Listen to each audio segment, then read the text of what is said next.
Hello, so today we're going to talk about SQL injection. And as part of this conversation, I'm going to use a website called Amazon.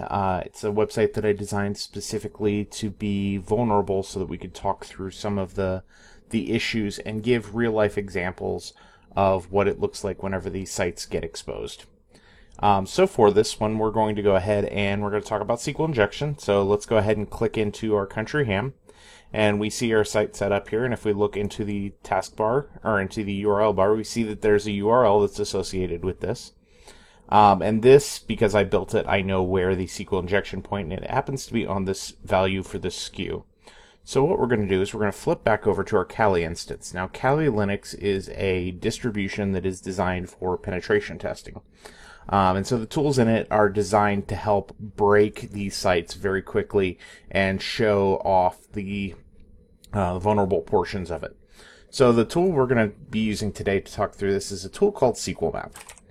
And to kind of get an idea of what we're looking at here, let's go ahead and take a look at the values.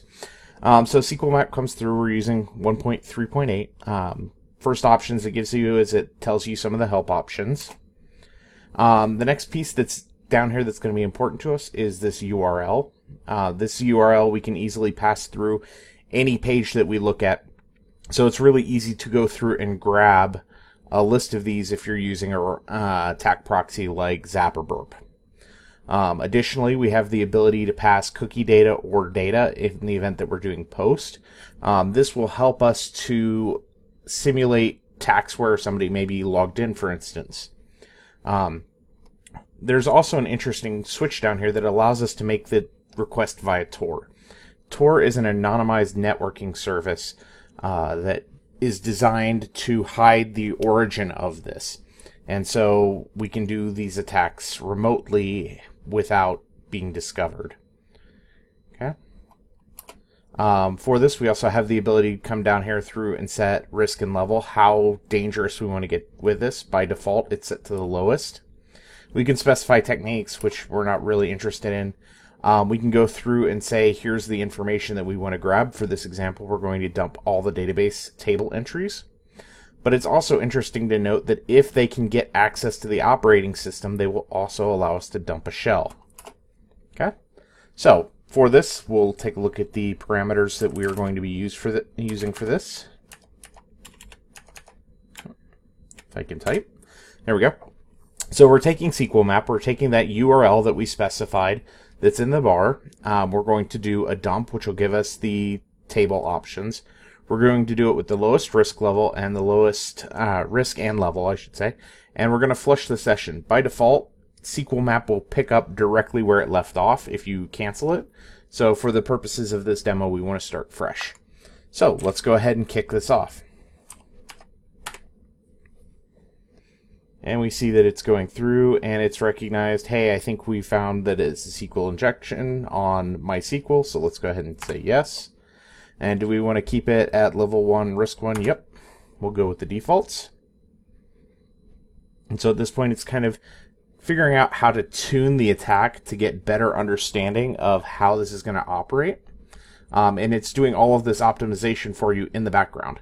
And it says, hey, we think we've discovered a get parameter SKU that has the ability to be injected. So it's going to kind of do some work around that and see what it can come up with. It says, hey, yes, we definitely found this.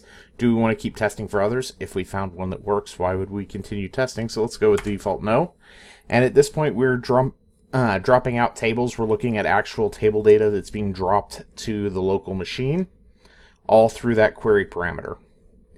And so it's going through and grabbing all of this as it's, table by table, row by row, and it's going to give us an output here at the end once we're done.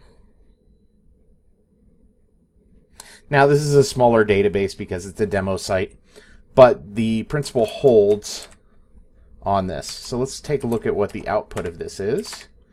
And output,